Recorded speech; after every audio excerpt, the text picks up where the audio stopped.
La Orden de Ayala presenta en el Día Internacional del Libro, julio 2020, a Antonio de Diego. Estamos celebrando el Día Internacional del Libro, que como bien nos decía Pedro, pues este libro, estas celebraciones del 23 de abril, pero por las circunstancias que nos atañen, pues se ha movido para el día de hoy, 23 de julio.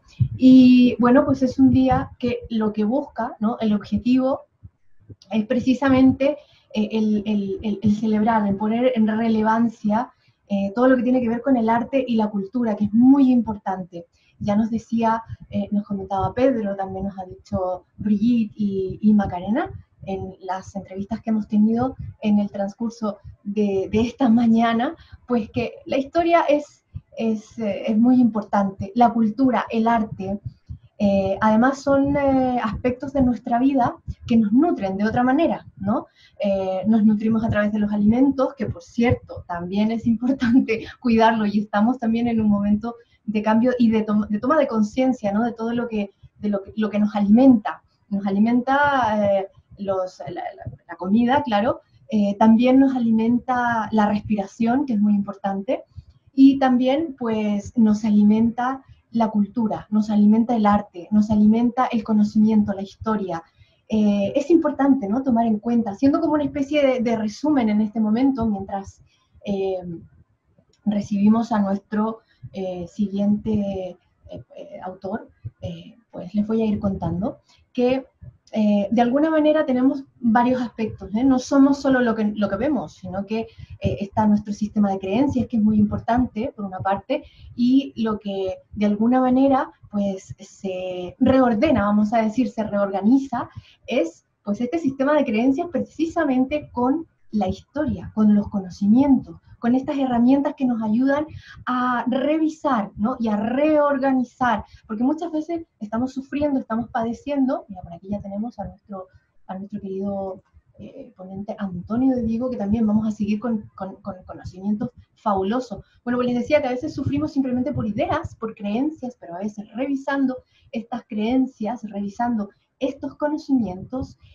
podemos aportar mucho beneficio a nuestra vida, y no solo eso, es que podemos sentirnos mucho más satisfechos, mucho más felices, que es el objetivo de todas estas cositas que vamos haciendo aquí en la Orden de Ayala, con todos los cursos también que tenemos en la escuela europea, en la escuela esotérica europea de la Orden de Ayala, donde se están desarrollando 12 disciplinas, o sea, 12 grados de las disciplinas esotéricas. Vamos en el 5º grado. Prepararos todos, porque para septiembre pues se viene mucho más cursos, la escuela, talleres, eventos, y por supuesto nos vamos a ir siempre adaptando a las circunstancias, pero vamos a tener para todos siempre la posibilidad de compartir. Antonio, corazón, ¿estás por ahí? Mira, te he pedido que actives el audio, eso es. Cuando te podamos ver, pues vamos a conversar, porque nuestro Muy siguiente... buenas. Hola, ¿qué tal? ¿Cómo ¿Se me estás? escucha bien? Yo te escucho perfecto. ¿Qué tal? ¿Cómo estás? Muy bien, aquí estamos. Fantástico. Pues estaba comentándoles que vamos a hablar sobre el sufismo negro. Sí. Voy a estar muy atenta, Antonio, porque me resulta muy interesante, y creo que de todos los temas que estamos tocando en el día de hoy, quizás puede ser, por lo menos en el transcurso de esta mañana, el más desconocido, quizás. Sí. Vamos a empezar por el comienzo. Y para las Muy bien. personas que no te conocen, a lo mejor, porque nos están viendo desde diferentes lugares, aprovecho de saludar a toda la gente que está en YouTube, a las personas que están viendo esto en Facebook, porque se está retransmitiendo por varios perfiles además. Pues cuéntanos, querido Antonio, ¿quién eres? Bueno, en primer lugar, daros las gracias tanto a la directora de la Orden de Ayala, mi querida Victoria Abraojos, como también a todos vosotros que conformáis esto, porque es un placer auténtico estar aquí con vosotros. Y bueno, yo soy doctor en filosofía, yo me he formado fundamentalmente estudiando la tradición esotérica africana e islámica, Y bueno, pues es un poco lo que yo dediqué mi tesis de doctorado. Y actualmente pues sigo trabajando con temas de esoterismo islámico y que tienen que ver con con estas realidades, ¿no? Además, bueno, pues también he hecho también trabajo, pues temas de simbología, etcétera, etcétera. ¿No? Pues, y hoy nos reúne aquí el sufismo negro. Cuéntanos un Sí. poquitito acerca de tu obra. Este es el libro, para que lo vea la gente. Fue mi primer libro, lo publiqué el año pasado en la editorial Almuzara de Córdoba y es un libro bastante curioso para el público español, porque el público en español no ha tenido oportunidad de ver estos temas.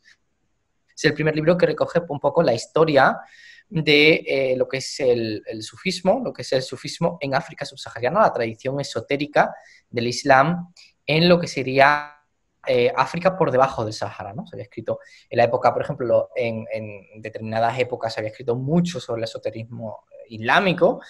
En castellano tenemos obras, pero esta es la primera vez que se habla del mundo subsahariano, que es un mundo que mezcla la tradición esotérica de ellos con una tradición esotérica que tiene mucho más que ver, pues bueno, con el mundo también islámico, con los espíritus, etcétera, etcétera.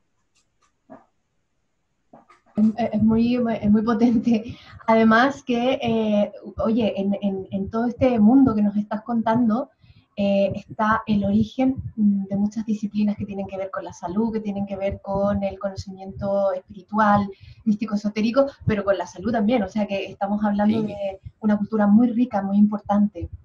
Sí, por supuesto, porque por ejemplo en ese caso tenemos, y a mí me encanta explicarlo, ¿no? Todo explico en el libro, cuento en el libro la experiencia de los talismanes, los distintos métodos de protección, de sanación, cómo los cultos de los espíritus antiguos se han transformado en espacios de protección, cómo el mundo africano aceptó, ¿no? La terminología, pero mantuvo esas entidades o esas ideas, ¿no? Y por otra parte, por lo que tú decías de la salud, por supuesto, porque todo eso está íntimamente unido a la idea de curación espiritual, de protección. La protección también es un aspecto muy importante que mucha gente desconoce, ¿no? Estas culturas se basan fundamentalmente en protegerse, en cuidarse de las agresiones externas, en cuidarse de pues, lo que nosotros llamamos o mal llamamos la magia negra, ¿no? Que es cuando se hace con mala intención pues una petición digamos, a lo altísimo y se vuelve contra una persona. Bueno, pues estas tradiciones han trabajado mucho eso y además no resulta nada incompatible con el mundo islámico. Cuéntanos un poquitito, Antonio, ¿por qué has decidido escribir este libro? ¿Qué es lo que te llevó a escribirlo? Bueno, este libro recoge un poco, es una versión accesible de otro libro que sale este año, que se llama Ley y Gnosis, que es mi tesis de doctorado, y que lo que me llevó a escribir este librito, Sufismo Negro, fue hacer posible que la gente pudiera conocer esta historia, que pudiera conocer esa tradición, y que vean que el mundo tiene una riqueza enorme. Yo viví en Senegal y en Mauritania, pude ver todo esto de primera mano, pude estudiarlo, pude experienciarlo y para mí fue importantísimo porque me ayudó muchísimo pues, a abrir un poco la mente en ese sentido. La verdad es que yo lo disfruté mucho y este libro, bueno, lo que intenta es de una forma pues más bien histórica, poner en contexto a la persona o al lector para que comprenda un poco el contexto, los personajes y las prácticas. Al ser un libro que podríamos entender que tiene un conocimiento bastante específico o tiene una información bastante específica, ¿a quién está dirigida? Pues este libro está dirigido a un lector con curiosidad, pues un lector que yo digo que es un lector medio, ¿no? Es un lector que le interese la historia, que le interese el pensamiento, que le interese pues las tradiciones espirituales y que tenga curiosidad especialmente por lo que ocurre en África. Hay una cosa que yo siempre decía y digo en las entrevistas, que este libro te cuenta un poco la espiritualidad de los que conocemos nosotros como manteros, que muchas veces pensamos que están ahí en la calle vendiendo CDs y a lo mejor son grandes sabios, gente que tienen un gran, digamos, conocimiento y a lo mejor no somos ni conscientes de ello. Imagínate, ¿no? Entonces, en ese sentido, pues este libro viene ofrece a la gente la posibilidad de conocer ese mundo, que es un mundo que daría para escribir muchísimos libros más, pero intenta resumir en 150 páginas pues lo esencial de esta espiritualidad, lo esencial de esta vía esotérica y cómo se puede pues, comprender, por lo menos que nos acerquemos y no nos resulte extraño, ¿no? O por lo menos que no permanezcamos ignorantes ante lo que pasa.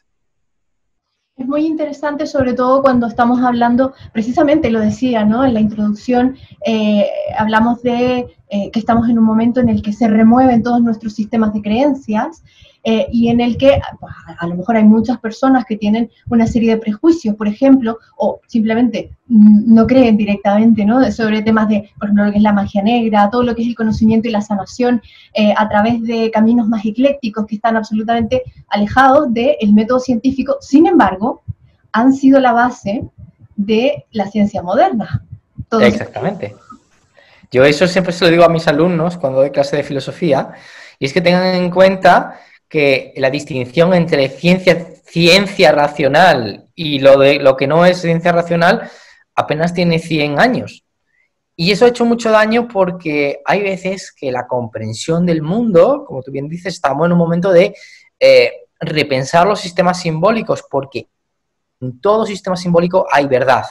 Y en todos esos sistemas simbólicos de este tipo de pueblos que están muy arraigados con la naturaleza, con lo natural, con las fuerzas que nos rodean, hay una grandísima verdad. El problema es que nos han vendido una versión como miope, ¿no? Solamente existe esta realidad porque la puedo cuantificar, ¿no? En mi libro también intenta decir que hay que trascender un poco de lo que es simplemente lo cuantificable, el número o lo perceptible, e intentar comprender la sabiduría que hay en lo simbólico de cada cultura. Y eso es una riqueza que tenemos y que está en peligro. Está en peligro porque hay mucha gente que le molesta que no se piense lo mismo que ellos. Entonces, cuando tú ofreces esta versión, y sobre todo yo la ofrezco como antropólogo, es decir, intento hacerlo desde el método científico, pero abierto a las realidades que esta gente pueda mostrarme. Y de hecho me mostraron muchísimo. Yo estoy muy agradecido porque me dejaran entrar, digamos, en sus casas y conversar de estos temas que son tan íntimos. Bueno, me encanta lo que estás comentando porque la verdad es que España en general es una cultura muy cosmopolita, si lo queremos decir desde un punto de vista más moderno, pero muy rico a través de la historia en diferentes culturas. Entonces, desde tu visión de antropólogo, pero de este antropólogo, vamos a decir, más espiritual o que a mí me gusta decir de los nuevos tiempos, de la nueva era, ¿por qué es rica la diversidad cultural para nosotros? Además, en un sitio en el que estamos constantemente recibiendo diversidad cultural. Por supuesto, es fundamental. Nosotros tenemos que ser conscientes de que estamos en un momento de muchísima riqueza, de muchísimo movimiento, y desde luego no podemos quedarnos simplemente en alguna visión, digamos, numérica de la realidad. Tenemos que trascender mucho más. Tú lo decías, estas tradiciones africanas no están nada desconectadas con nuestra propia cultura española. Por una razón simple, ¿sabes? Por una razón simple porque el tipo de entendimiento, podemos decirlo mágico o esotérico, que hay en estas culturas, se desarrolló en gran parte en la época de Al-Ándalus en España. Lo cual genera, y a su vez, ese tipo de entendimiento venía del mundo griego. Es decir, resultaría como ingenuo pensar de que todo viene desde un punto inmaculado. No, todo está mezclado, todo está transculturado, todo está en una gran riqueza y en un gran sabor, a mi juicio, que genera pues un nivel enorme, ¿no? Te podrás imaginar de sinergia. Y eso se ha transportado, pues que la cultura africana también, en cierta medida, pues se ha transportado a lo largo del mundo con las migraciones. Y eso merece mucho la pena saberlo para no caer en visiones, digamos, exclusivistas, etnocéntricas, que al final te acaban reduciendo tu visión del mundo ni a un 2% de la realidad. Ay, que me doy el audio, sí. Claramente, yo creo que esto además nos afecta de diferentes maneras, pues estamos viendo que somos un todo complejo y que está interactuando todo el tiempo, con lo cual estas creencias bien se ha dicho muchas veces, pueden llegar a enfermarnos incluso. ¿Y por qué? ¿Cuál sería el propósito de conocer estas culturas africanas, estas culturas ancestrales? Pues mira, el propósito de conocer era, bueno, el propósito mío al principio era conocer qué había.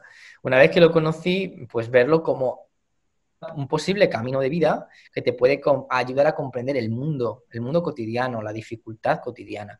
Y eso es una enorme, gigantesca riqueza que al fin te ayuda a situarte en un mundo en el que desgraciadamente estamos viendo mucho odio, muchas guerras, mucha violencia, y ante eso está la posibilidad de acercarse hacia la verdad. Esta es una de las verdades, de las formas, de una de las muchas formas de acercarte a la verdad, pero era una forma, pues es una forma que tiene mucho sentido porque tiene un componente muy alto de protección y eso ayuda a, digamos, a sobrevivir en tiempos que son en los que la no creencia en el mundo esotérico te puede llevar incluso a ser víctima de muchísimos ataques a muchísimos niveles, ¿no? Entonces esas culturas sí que lo tienen muy claro, sí que lo plantean y el objetivo último que tienen estas culturas que plantean, ¿no? Es llegar, digamos, al absoluto, ¿no? Fundirse con el absoluto y vivir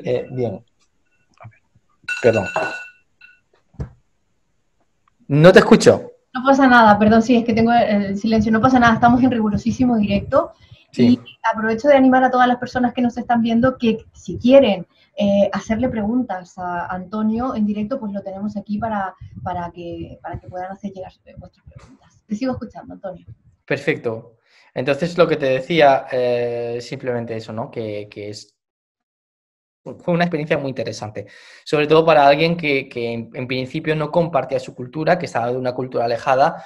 Para mí fue un grandísimo regalo, una grandísima experiencia de la que yo aprendí mucho, de la que yo me pude beneficiar y de la que yo intento con este libro pues beneficiar a mucha más gente, ofrecer a mucha más gente pues la posibilidad de que conozca esta vía y de sobre todo mostrar pues la riqueza del mundo. Yo no me cansaré de decirlo que en un mundo en el que aparentemente todo es distinto, todo eso, el reconocer que esto es una vía válida, una vía de camino hacia la belleza, hacia la plenitud vital, es muy necesario. Ajá. En este momento en el que gradualmente, poco a poco, no sé si estarás de acuerdo conmigo, pero estamos de alguna manera volviendo un poco atrás, ¿no? Estamos volviendo un poco a lo que eran las formas de organización, las formas de hacer, de sanar y los conocimientos de las culturas ancestrales. En este momento, pues, ¿por qué, desde tus palabras, por qué podría sernos útil el el conocer este libro y qué podemos encontrar específicamente, si nos puedes contar un poquitito en tu libro? Mira, lo primero que vas a encontrar en este libro son algunas biografías de personajes que permanecen totalmente en silencio, ¿no? Pero que son espectaculares, ¿no? Digamos que todo el mundo conoce digamos, en diferentes tradiciones a personajes excepcionales. Los personajes africanos han quedado totalmente en el olvido. Lo que, por ejemplo, aparece en este libro, aparecen, por ejemplo, la figura de varias mujeres que tuvieron categoría, digamos, de grandes sabias, de mujeres con una gran capacidad de apertura, una enorme capacidad de visión más allá, y es una de las cosas que aparecen, que creo que tengo que reivindicar, ¿no? Que no se habla muchas veces del rol de la mujer, o sea, la antropología las ha limitado como en el mal uso de la palabra bruja, ¿no? En todo esto, pues en este libro se retoma ese papel de las mujeres tan ancestral, tan importante. Por otra parte, te encuentras con personajes fundamentales porque además te demuestran una cosa que a mí me fascinó al principio de la investigación, era ver cómo gente con un conocimiento esotérico había cambiado realidades políticas en el siglo XX. Porque normalmente cuando estudiaba en la facultad, estos tipos de personajes siempre decía, bueno, son del pasado, son de la época antigua. Pues estos personajes son desde 1800 a hoy en día, ¿no? Y hay en concreto uno cuya familia yo pude conocer y pude tratar y pude convivir con ellos, que murió en 1975 y fue una de las personas que influyó, digamos, en el Estado de Senegal, pues desde este punto de vista esotérico, desde este punto de vista de comprensión holística de la realidad, ¿no? A mí me impactó muchísimo ver cómo esto de lo esotérico no era nada marginal allí, sino era una cosa que tenía un rol preeminente, ¿no? Era un rol preeminente tanto que a estas personas, a estos sabios y sabias, se les daba trato casi como un pasaporte diplomático, ¿no? En estos países. Resulta curioso porque tenemos una imagen también muy monolítica del Islam, muy negativa, dada por un tipo de sociedad muy agresiva. Sin embargo, lo que nos encontramos es que en estos mundos se mezcla el conocimiento tradicional con una enorme capacidad de acercarnos, digamos, a la realidad y a la realidad vivida, ¿no? El lema del libro sería que hay que tener un equilibrio vital entre lo que sería la gnosis, digamos, el conocimiento esotérico, el conocimiento de lo divino, el conocimiento de lo superior, y lo que sería lo que ellos llaman la sharia, la ley, digamos, cotidiana, la cotidianidad, que es muy necesario equilibrar, ¿no? Que no todos experiencias místicas, sino que además de la posibilidad de trascender hacia arriba. Me resulta muy interesante porque desde luego desde nuestro egocentrismo, ¿no?, de hombre contemporáneo, pues muchas veces no podemos darnos cuenta o no llegamos a darnos cuenta, a reconocer que son estas culturas, ¿no?, las que han cimentado las bases y hemos llegado hasta aquí, como sea que hayamos llegado, pero hemos llegado hasta aquí sobre esas bases, ¿no? Y muchas veces volvemos atrás precisamente para poder seguir avanzando, que eso es muy interesante. También hablabas del papel de la mujer en las sociedades antiguas, cuando las sociedades, no digo directamente matriarcales, pero sí las patrísticas o patrísticas, por ejemplo, sí nos hablan de un rol de la mujer muy importante en la que podíamos convivir encontrando ese equilibrio, ¿no?, en la vida, que es lo que a lo mejor pues también nos pueden transmitir las culturas antiguas, ¿no? Totalmente. Y yo creo que hay un punto muy interesante y es que precisamente el patriarcado, digamos, occidental, lo que ha hecho ha sido, digamos, velar la posibilidad de ver a este tipo de mujeres con un gran conocimiento, con una gran predisposición. En estas culturas ellas llevan un rol muy importante. A mí me sorprendió mucho conocer que en Nigeria, digamos, la religión oficial, que en el norte es el Islam, la llevan los hombres, pero la religión ancestral, que es la verdad, la de las cosechas, que está mezclada también con el Islam, la llevan las mujeres. Se transmite de mujer a mujer y ellas se llaman innas, que son las madres, y son las encargadas de, digamos, conectar con los espíritus, conectar con otras realidades, etcétera, etcétera. Muy curioso, porque fíjate que se relaciona mucho a todo lo que tiene que ver con la cultura africana o del Islam, con una cultura muy machista. Y nos damos cuenta que todas estas culturas antiguas sí que de alguna forma... Pues mira, te voy a contar una anécdota muy interesante que que me parece bastante curioso. Es la anécdota que a mí me impactó muchísimo, que era que una de estas grandes maestras, que se llamaba Nana Asma'u Danfodio, educó digamos, escolarmente, pero también espiritualmente, pues a un gran número de mujeres en el norte de Nigeria. Cuando llegan los ingleses, aplican las leyes inglesas victorianas y se acabó la educación de la mujer porque la mujer tenía que estar en las tareas del hogar, como dictaba la ley inglesa, ¿no? Para que tú veas un poco el punto. Esta mujer hablaba 4 idiomas africanos, hablaba el árabe, hablaba el tuareg, hablaba el hausa, hablaba el pular, escribía poesía, tenía experiencias místicas. Imagínate tú lo que esto significaba en su momento. El problema es que nosotros identificamos eso porque el patriarcado se acabó imponiendo allí, se acabó marcando y ha tenido, pues evidentemente, en convivencia con ideologías políticas pues más totalitarias, han tenido pues un camino de, digamos, ocultar lo que estas culturas habían generado. Culturas que, por otra parte, estaban enraizadas en la tradición, estaban enraizadas en la comprensión del mundo, y es bastante triste ver cómo se resquebraja todo eso. Bueno, afortunadamente tenemos libros como el tuyo y este tipo pues de conocimientos y piezas artísticas que nos ayudan también a reconectar con esta parte de nuestra historia que de alguna u otra manera ha sido ocultada, callada, ¿no? De alguna forma, o contada de otra forma, simplemente, pues, sin lugar a dudas, si tú ves piezas artísticas, hemos tenido siempre todo frente a nosotros. Bueno, no sé si te pregunté a quién está dirigido, creo que... Sí, me lo dijiste, lo vuelvo a repetir, pues a interesados pues, en la historia, en el pensamiento, en el esoterismo, en tanto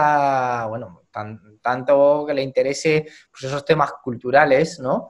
Es un lector tiene que ser un lector medio, le tienen que interesar esos temas, tiene que haber leído un poquito para situarse, pero es un libro que he intentado hacerlo pues accesible para los públicos, ¿no? ¿Y dónde lo podemos encontrar? Pues en cualquier librería, es la editorial Almuzara, vuelvo a enseñarlo, por si estáis interesados, Sufismo Negro, pues en la mayoría de librerías pues, lo podéis encontrar en Amazon, lo podéis encontrar en Casa del Libro, en el Corte Inglés, las librerías de barrio que ahora necesitan nuestra ayuda. Yo creo que si se pide en la Orden de Ayala, creo que no habrá ningún tipo de problema, me consta por haber hablado con la directora y evidentemente pues nada, encantado de poder ofrecer este pequeño libro. ¿Y tú vas a estar firmando o no? No sé muy bien. No, porque yo estoy en Córdoba. Ya me hubiera gustado estar en Madrid, pero bueno, a ver si la próxima vez, cuando hagamos algo en presencial, ya puedo escaparme, yo me voy a llevar unos libritos y que la gente pueda disfrutarlo. De todas maneras, a través de la Orden de Ayala, por supuesto, estoy absolutamente segura que te tendremos en algún evento, se podrán conseguir libros y la gente podrá tener pues todo el conocimiento maravilloso que nos estás compartiendo. Lo último que me queda por preguntarte es un número. Del 1 al 21, porque estamos haciendo un sorteo, entonces, dame un número, por favor, del 1 al 21. Vale, pues mira, vamos a hacer el 8. El 8, muy bien. Pues yo se lo voy a entregar ahora junto con el número de Pedro Ortega a Victoria y vamos a ver ahí quién tiene la maravillosa fortuna de llevarse el regalito especial que tenemos desde la Orden de Ayala. Recordar que también estamos todo el día ahí con una maratón de autores en Hermosilla, también en directo, pues muchos regalitos, sorpresas y promociones. Muchísimas gracias, ha sido un placer estar contigo hablando, Antonio, y conocer un poquito más de tu obra. Igualmente, de verdad. Es un placer siempre colaborar con la Orden de Ayala. Mando unos saludos maravillosos, llenos de paz y de bendiciones a todos los que nos ven allende los cerca de donde sea. ¡Antonio, que te quiero! Muy buena, Victoria. ¡Qué guapo estás! Muy bien, muy bien. Estamos por aquí muy bien y la verdad muy contento de estar aquí con vosotros. Siempre es un enorme placer auténtico. Que te quiero, que nos vemos pronto. Igualmente, a ver si nos vemos ya en persona. Sí, adiós. Hasta luego.